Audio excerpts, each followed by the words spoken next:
며칠 전 제 진료실에 얼굴이 하얗게 질린 어르신 한 분이 급히 들어오셨습니다. 선생님, 큰일 났어요. 은행에서 안전하다고 해서 넣었는데 1,000만 원이 그냥 날아갔대요.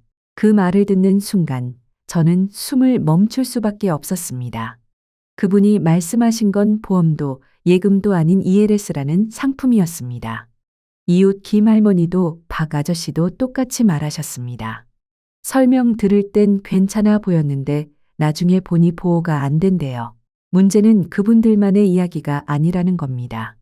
그동안 저도 몰랐습니다.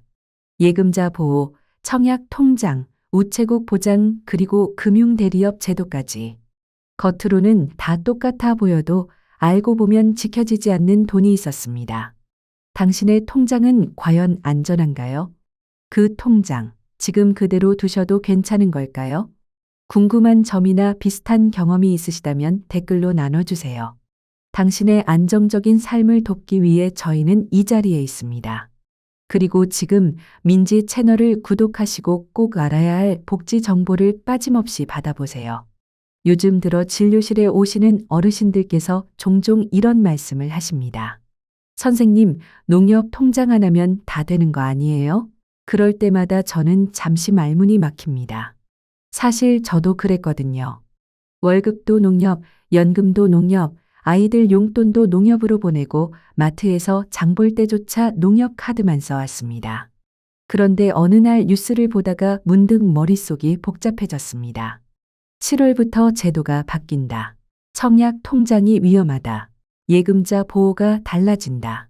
처음엔 또 무슨 복잡한 이야기인가 싶어 그냥 채널을 돌렸죠.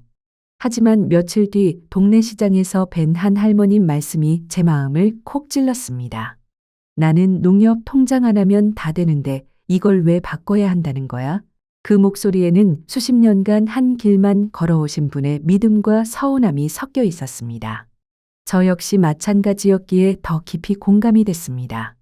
그 후로 이웃분들의 말씀이 자꾸 귀에 맴돌았습니다. 우리도 이제 알아봐야 하는 거 아니야? 나는 그냥 쓰기만 했지 따로 확인해 본 적도 없어. 청약 통장 보호가 안 된다고 하던데. 이 말들을 듣고 가슴이 철렁 내려앉았습니다.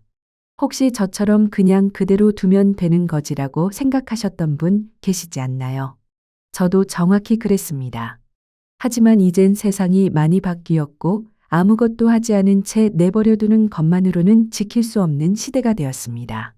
이번 7월부터는 단순히 새로운 금융 상품이 하나둘 나오는 게 아닙니다. 청약 통장 제도, 예금자 보호 제도, 우체국 보장 방식 그리고 은행 대리점 제도까지 삶에 직접적으로 영향을 주는 변화들이 한꺼번에 몰려옵니다.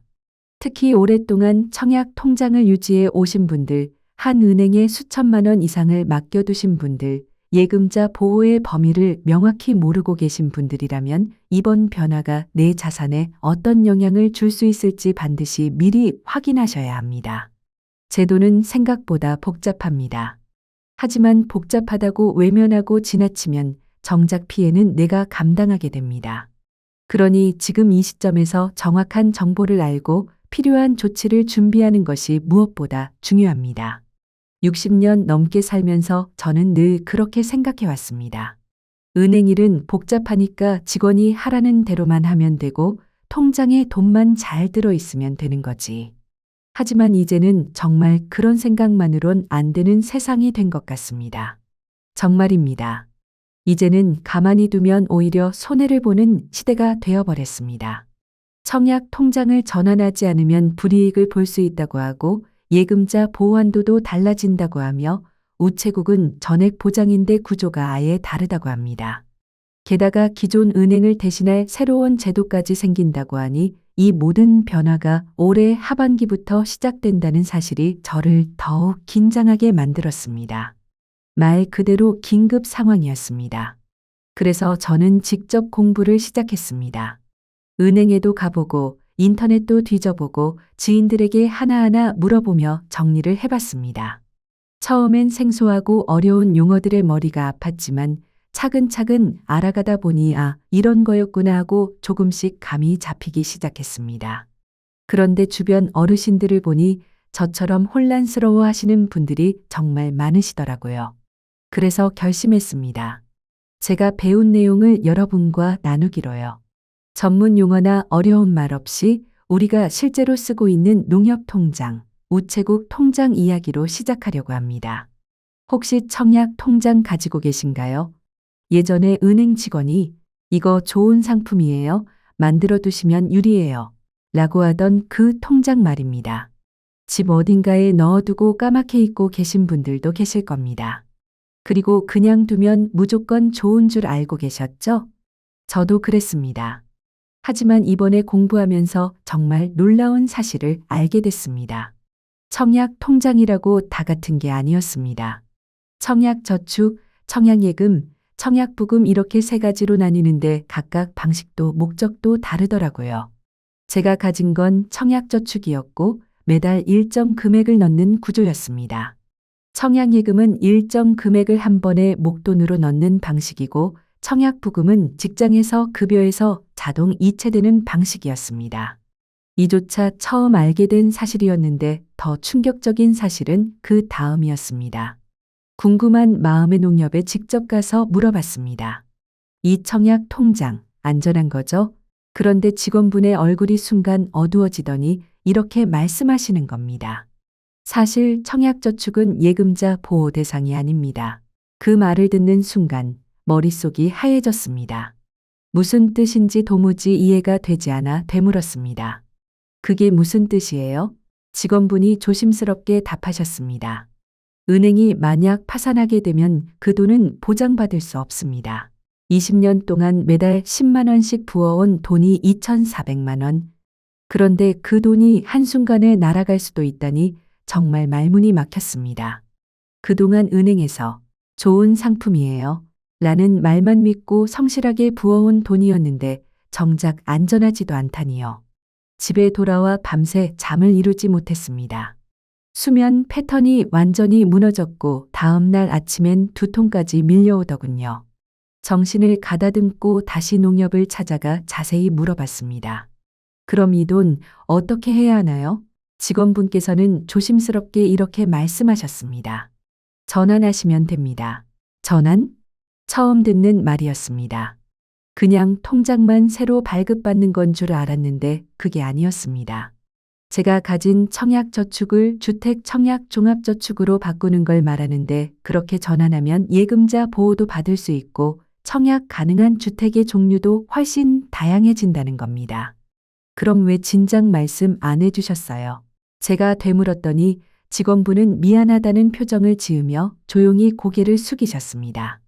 아마 저처럼 이런 정보를 모르고 지나치신 분들이 많아서 이번에야말로 정부 차원에서 적극적으로 안내에 나선 듯 했습니다. 그런데 문제는 따로 있었습니다. 이 전환이 9월 30일까지라는 기한이 있다는 것이었습니다. 그 이후에는 절대 바꿀 수 없다고 하더군요. 20년 동안 부어온 돈인데 보호받지 못하는 상황이 된다는 게 너무 억울했습니다. 그것도 몰라서 그런 거라니 제 자신이 한없이 답답하게 느껴졌습니다. 그래서 바로 다음 날 다시 은행으로 발걸음을 옮겼습니다. 전환하면 뭐가 좋아지는 거예요? 이번엔 제대로 이해하고 싶었거든요. 직원분은 친절하게 설명해 주셨고 저는 그 자리에서 큰 충격을 받았습니다. 지금까지 제가 얼마나 손해를 보고 있었는지를 깨달았기 때문입니다. 우선 청약할 수 있는 아파트의 면적 자체가 달라진다는 거였습니다. 기존 청약저축으로는 25평 이하만 신청 가능했지만 종합저축으로 전환하면 30평 이상도 청약이 가능하다는 것이었습니다. 요즘 나오는 신축 아파트들은 대부분 30평대가 넘잖아요. 저는 20년 동안 작은 평수만 바라보고 살아야 하는 줄 알았는데 이 사실을 알고 정말 허탈했습니다. 그런데 더 큰 안도감은 따로 있었습니다. 무려 20년 동안 기록된 저희 납입 내역이 그대로 인정된다는 것이었습니다. 처음엔 혹시 새로 시작해야 하나 싶어 걱정했었는데 그게 아니라고 하니 얼마나 다행이던지요. 마치 환자분께서 오랜 재활 기록이 그대로 전산에 남아있는 걸 확인하고 안도하는 모습이 떠올랐습니다. 하지만 여기서 또 하나의 함정이 있었습니다. 전환 기한이 정말 얼마 남지 않았다는 겁니다.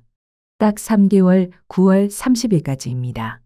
왜 이렇게 급하게 추진되는지 직원분께 물어봤지만 그조차도 정확한 사유는 모른다고 하시더군요. 그리고 더 충격적인 건 한 번 전환하면 되돌릴 수 없다는 사실이었습니다. 혹시 나중에 마음이 바뀌면요. 그건 안 됩니다. 전환은 일회성입니다. 그 말을 듣고 저는 정말 깊은 고민에 빠졌습니다. 이 선택이 평생의 방향을 바꿀 수도 있기 때문이죠. 그러다 문득 이런 생각이 들었습니다. 혹시 이 통장을 자녀에게 물려줄 수는 없을까? 그게 제일 궁금했습니다. 서울에서 전세로 살고 있는 우리 딸. 언젠가는 자기 집을 마련해야 할 텐데 내가 20년을 성실히 부어온 이 청약 통장이 아이에게 도움이 된다면 그보다 든든한 선물은 없을 테니까요. 우리 딸은 지금 서울에서 전세로 살고 있습니다. 언젠가는 집을 장만해야 할 텐데 엄마가 20년 동안 차곡차곡 모아온 이 청약 통장이 혹시라도 아이에게 도움이 될 수 있다면 얼마나 좋을까 싶었습니다. 그래서 직원분께 조심스럽게 여쭤봤습니다. 이거 딸한테 넘겨줄 수 있나요? 그런데 직원분은 고개를 저으며 단호하게 말씀하셨습니다. 본인 명의로만 사용하실 수 있습니다.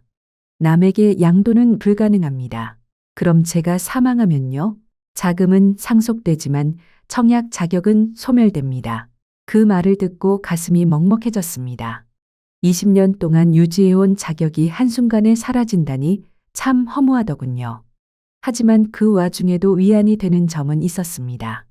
전환을 하면 적어도 내 돈만큼은 안전하게 지킬 수 있다. 지금 상태로 그대로 두면 혹시라도 은행이 부실해졌을 때 정말 날아갈 수 있으니까요. 그래서 결국 마음을 굳혔습니다. 전환하겠습니다. 그런데 막상 전환 신청서를 작성하려고 하니 또 다른 궁금증이 떠올랐습니다. 예금자 보호 한도는 얼마까지지? 바로 직원분께 다시 여쭤봤습니다. 예금자 보호 한도가 얼마예요? 1억 원까지 보호됩니다. 전에는 5천만 원 아니었어요? 맞습니다. 올해부터 1억 원으로 상향됐습니다. 그 말을 듣고 나니 조금 안심이 됐습니다. 제가 농협에 넣어둔 돈이 약 8천만 원이었거든요. 그럼 다 보호받겠구나 싶었습니다.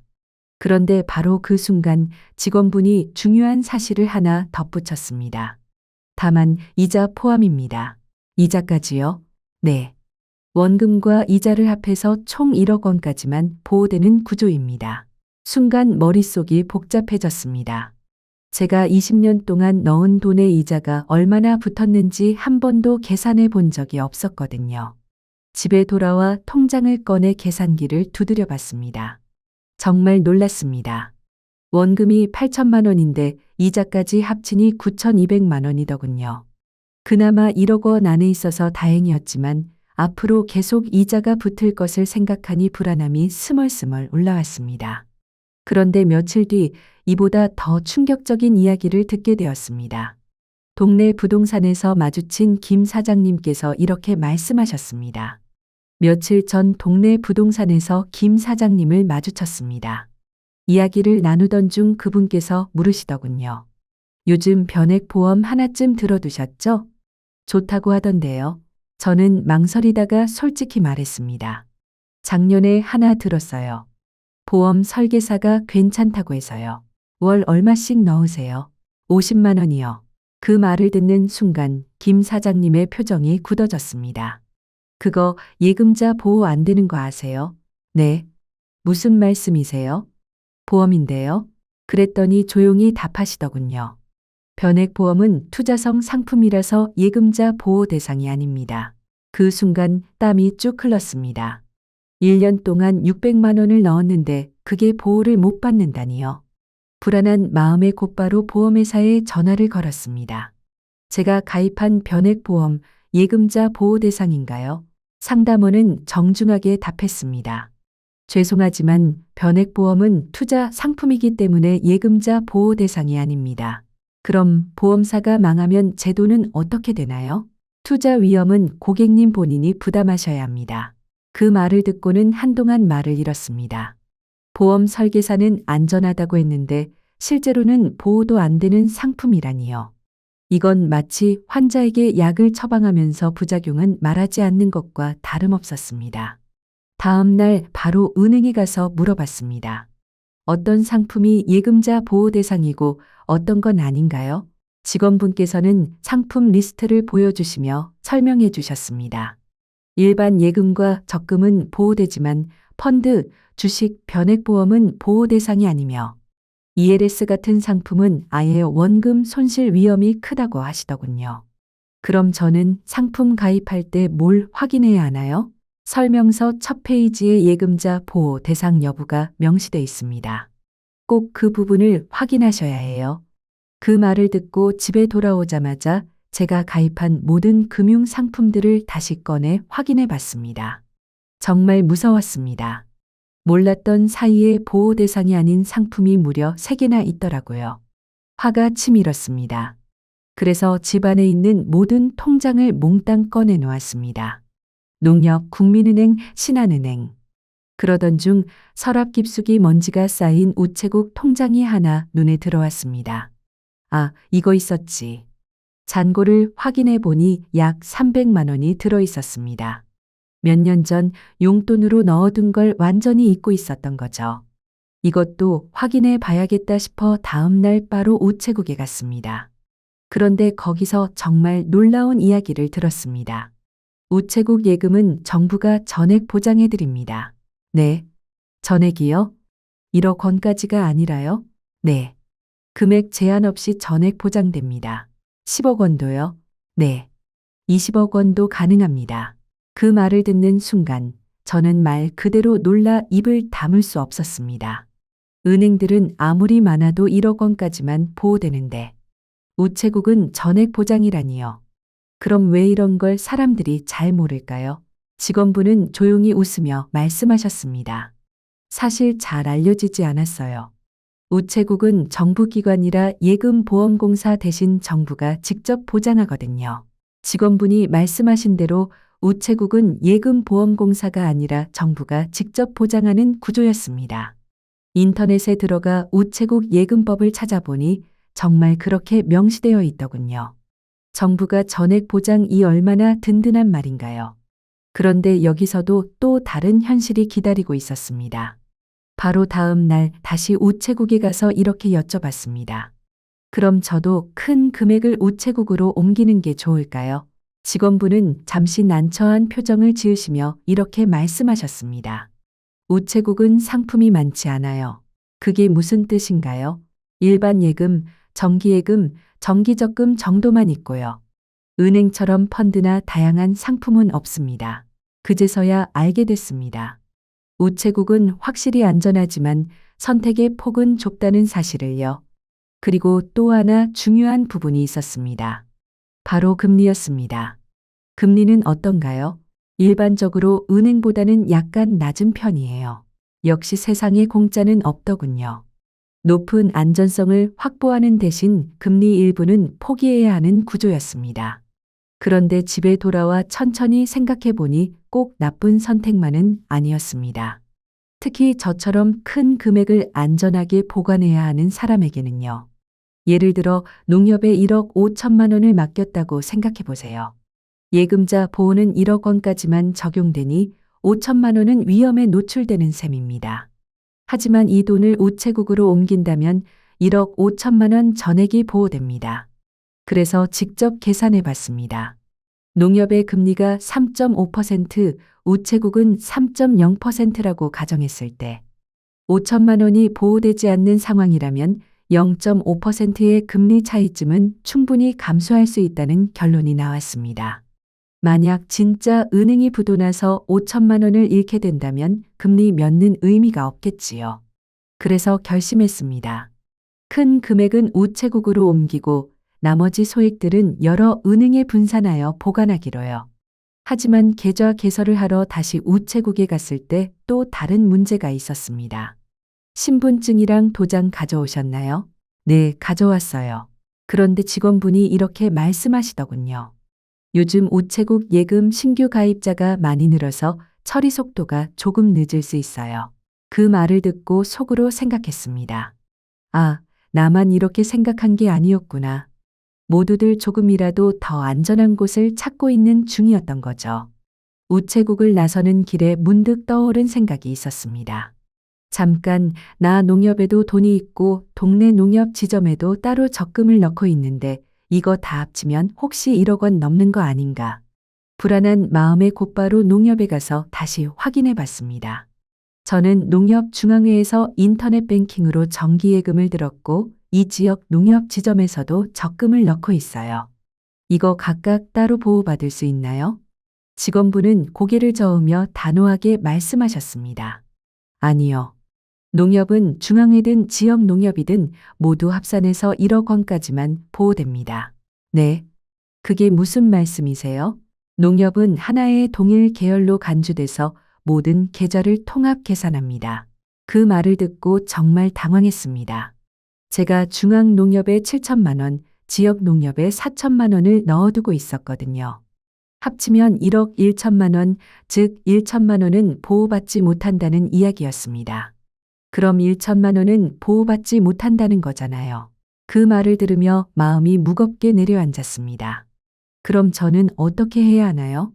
직원분은 조용히 설명해 주셨습니다. 다른 금융기관으로 자산을 분산하시거나 예치 금액을 줄이셔야 해요.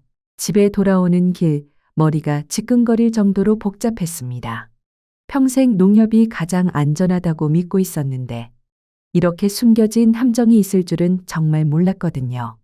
며칠 뒤 동네를 걷다 새마을 금고 앞을 지나는데 현수막 하나가 눈에 들어왔습니다. 새마을 금고 예금 안전하게 보장합니다. 순간 마음이 동해서 안으로 들어가 봤습니다. 여기는 예금 보장이 어떻게 되나요? 직원분은 친절하게 설명하셨습니다. 저희는 새마을금고 중앙회에서 5천만 원까지 보장해 드립니다. 5천만 원이요? 은행은 1억 원 아닌가요? 맞습니다. 저희는 예금보험공사 대신 자체 공제회에서 보장하기 때문에 한도는 5천만 원까지입니다. 이것도 처음 알게 된 사실이었습니다. 새마을금고는 겉으로 보기엔 은행과 비슷해 보이지만 보장 체계 자체가 완전히 다른 구조였습니다. 그런데 그 직원분이 아주 중요한 이야기를 덧붙였습니다. 대신 저희는 농협과는 별개예요. 무슨 말씀이신가요? 농협에 1억 원, 저희 새마을금고에 5천만 원 이렇게 나누시면 각각 다른 보장 체계를 적용받기 때문에 총 1억 5천만 원까지 보장받을 수 있습니다. 그 말을 듣는 순간 머릿속이 번쩍였습니다. 이거다. 그래서 바로 집에 돌아와 계산기를 꺼냈습니다. 농협에 1억 원, 새마을금고에 5천만 원, 나머지는 우체국으로. 이렇게 분산하면 내 자산을 최대한 안전하게 지킬 수 있겠다는 확신이 들었습니다. 그런데 잠시 후 또 다른 현실적인 문제가 떠올랐습니다. 이러다 통장이 너무 많아지는 거 아냐? 실제로 손에 들고 있는 통장을 세어보니 농협 2개, 우체국 1개, 새마을금고 1개 벌써 4개나 됐습니다. 이걸 어떻게 관리하지? 어르신들처럼 기억력이 예민하지 않은 사람도 이 정도 되면 인터넷 뱅킹, 우편, 잔고 확인까지 감당하기가 벅차겠다는 생각이 들었습니다. 그래서 다시 은행에 가서 이렇게 여쭤봤습니다. 국민은행, 신한은행, 우리은행 이런 데는 각각 따로 1억 원씩 보장되나요? 직원분은 고개를 끄덕이며 대답하셨습니다. 네, 맞습니다. 각 은행별로 1억 원씩 보장됩니다. 그럼 이론적으로 5개 은행에 나눠 넣으면 5억 원까지도 보호가 되는 거네요. 이론적으로는 맞습니다. 다만 관리가 복잡하실 수 있어요. 그 말이 딱 와닿았습니다. 맞습니다. 예금도 건강처럼 분산도 중요하지만 과하면 오히려 혼란이 됩니다. 통장을 여러 개 관리하는 것도 일이더라고요. 은행마다 금리도 제각각이고 인터넷 뱅킹도 따로 해야 하니까요. 그래서 저는 이렇게 결정을 내렸습니다. 주거래 은행 2곳, 우체국 1곳, 새마을금고 1곳, 총 4군데로 나누어 예금을 분산하기로요. 하지만 막상 실행에 옮기려고 하니 생각보다 쉬운 일이 아니었습니다. 제가 사는 지역에는 농협과 우체국만 있어서 국민은행이나 신한은행 같은 대형 은행을 이용하려면 버스를 타고 시내까지 나가야 했거든요. 왕복으로 반나절이 훌쩍 지나갑니다. 이걸 어떻게 해야 하지? 혼자 속으로 수없이 고민했습니다. 그런데 어느 날 우체국에 들렀을 때 직원분이 아주 신기한 말씀을 해주셨습니다. 7월부터는 이곳에서도 다른 은행 업무를 보실 수 있어요. 네, 여기는 우체국인데요. 은행 대리업 제도라고 새로 도입된 제도예요. 국민은행이나 신한은행 통장도 여기서 만들 수 있어요. 순간 귀를 의심했습니다. 우체국에서 은행 업무를 본다고. 정말 상상도 못한 일이었습니다. 정말이에요? 그럼 저 같은 사람들에겐 엄청난 소식인데요. 맞아요. 특히 시골이나 고령층을 위한 제도로 알고 있어요. 그런데도 한 가지 의문이 생겼습니다. 이렇게 좋은 제도가 왜 아직 시행이 안 됐죠?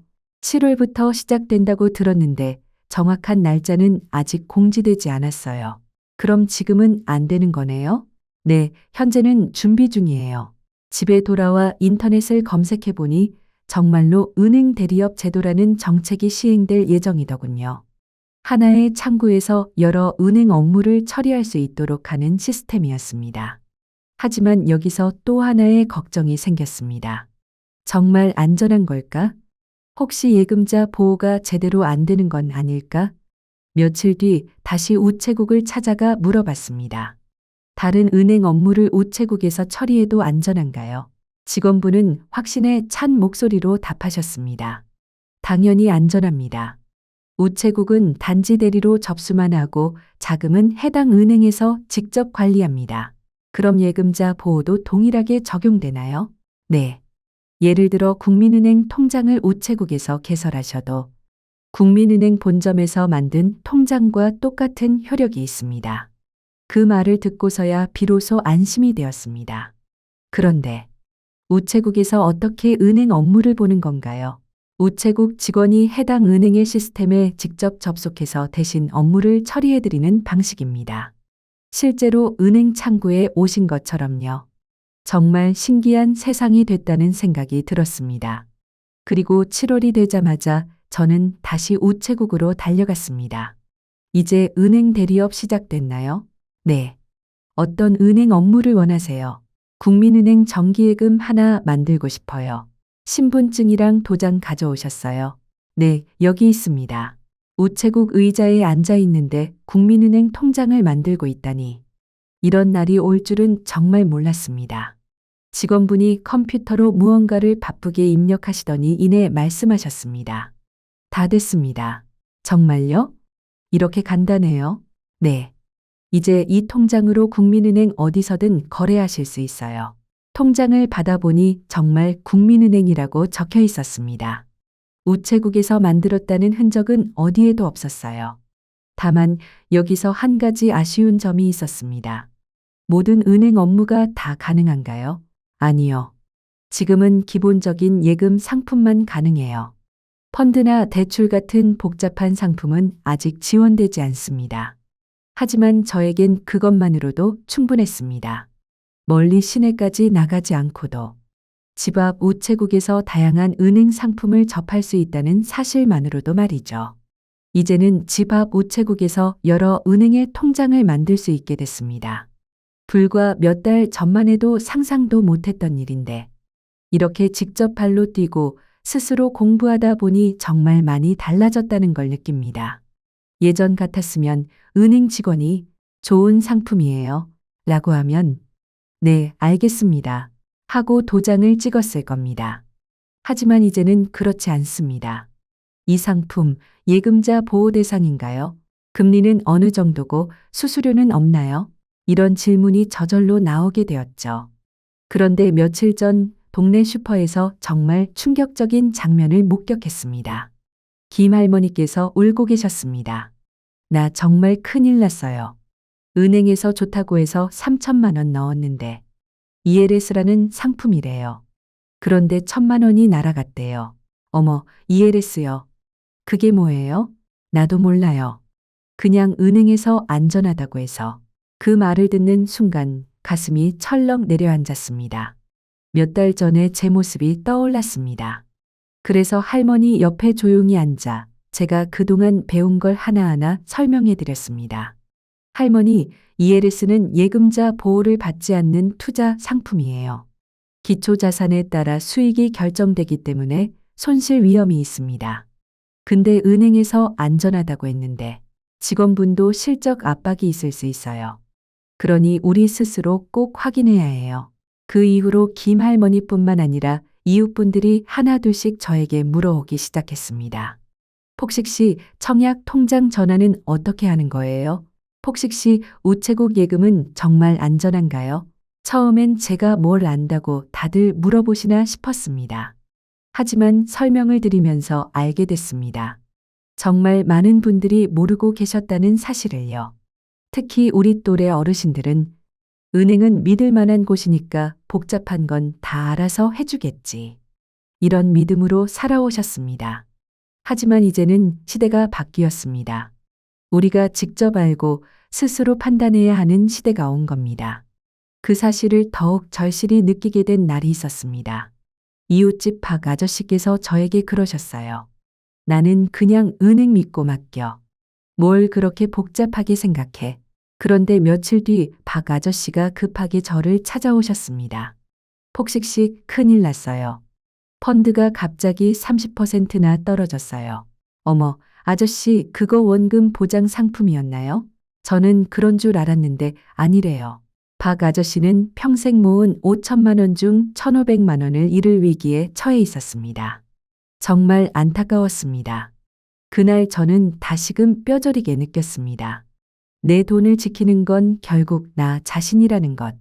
아무리 믿을 만한 은행이라도, 아무리 친절한 직원이라도 마지막 선택은 내 몫입니다. 그래서 저는 이웃분들께 이렇게 말씀드립니다. 금융 상품에 가입하시기 전에 단 3가지만 꼭 확인하세요. 첫째, 예금자 보호가 되는 상품인지. 둘째, 원금이 보장되는지. 셋째, 중도 해지 시 손실이 없는지. 이 3가지를 꼭 확인하셔야 합니다. 처음엔 그런 걸 내가 어떻게 다 알아? 하시던 분들도 이제는 폭식 씨 말이 맞더라 고하십니다. 실제로 확인해 보시면 깜짝 놀라실 거예요. 자신도 모르게 가입한 상품 중에 위험한 것들이 얼마나 많은지 알게 되실 테니까요. 이제 저는 확신합니다. 나이가 들었다고 해서 금융을 몰라도 되는 시대는 지났습니다. 60대, 70대라도 조금만 관심을 가지면 충분히 내 돈을 지킬 수 있어요. 그리고 그보다 더 중요한 건 혼자 하지 말고 서로 정보를 나누는 것입니다. 제가 배운 걸 이웃들과 나누고 그분들이 또 다른 분들과 나누고 그렇게 이어지다 보면 우리 모두가 더 안전해질 수 있습니다. 여러분도 오늘부터 시작해 보세요. 작은 것 하나부터라도 직접 확인해 보시고 주변 분들과도 꼭 함께 나누어 보세요. 이제는 우리가 직접 우리의 노후 자산을 지켜야 하는 시대입니다. 혹시 헷갈리실까봐 오늘 말씀드린 내용을 다시 정리해 드릴게요. 첫째, 청약 통장은 9월 30일까지 주택청약종합저축으로 전환하시는 게 좋습니다. 지금까지의 납입기간과 금액이 그대로 인정되고 청약할 수 있는 주택의 종류도 훨씬 늘어납니다. 저도 이미 전환을 마쳤습니다. 둘째, 예금자 보호 한도는 기존 5천만 원에서 9월 1일부터 1억 원으로 확대됩니다. 단, 이자 포함 기준이니 상품마다 꼭 확인하셔야 해요. 저도 이걸 모르고 있었는데 정말 놀랐습니다. 셋째, 우체국 예금은 예금자 보호법이 아닌 정부가 직접 전액 보장합니다. 금액 제한 없이 안전하게 보호된다는 점 꼭 기억해 두세요. 저도 큰 금액은 우체국으로 옮겼습니다. 넷째, 은행 대리업 제도가 7월부터 시작되었습니다. 이제는 가까운 우체국, 농협, 저축은행 창구에서도 여러 은행의 업무를 한 번에 처리할 수 있어요. 저도 직접 해봤는데 정말 편리했습니다. 지금이 바로 내 통장의 상태를 점검하고 내 돈이 얼마나 안전하게 지켜지고 있는지를 다시 확인해야 할 시기입니다. 변화가 빠르게 일어나는 요즘. 조금만 관심을 가지면 내 소중한 자산을 더 오래, 더 안전하게 지킬 수 있습니다. 청약 통장, 예금 보호, 우체국 예금, 그리고 7월부터 달라지는 은행 제도까지 꼭 기억해 두시고요. 앞으로도 어르신 여러분께 꼭 필요한 똑똑한 금융 정보와 실생활 지혜를 쉽고 친절하게 전해드리겠습니다. 우리 모두 스스로 자신의 자산을 지킬 수 있도록 제가 곁에서 함께하겠습니다. 오늘도 끝까지 함께해 주셔서 감사합니다. 늘 건강하시고 마음 편안한 하루 되시길 바랍니다. 지금 이 이야기가 여러분께 도움이 되었다면 좋아요와 구독으로 채널을 응원해 주세요. 이 콘텐츠는 더 많은 분들이 꼭 알아야 할 복지 정보와 실제 사례를 전하기 위해 제작되었습니다. 여러분의 구독과 좋아요는 정확한 정보가 필요한 분들께 전달되는데 큰 힘이 됩니다. 앞으로도 신뢰할 수 있는 정보로 찾아뵙겠습니다. 시청해 주셔서 감사합니다.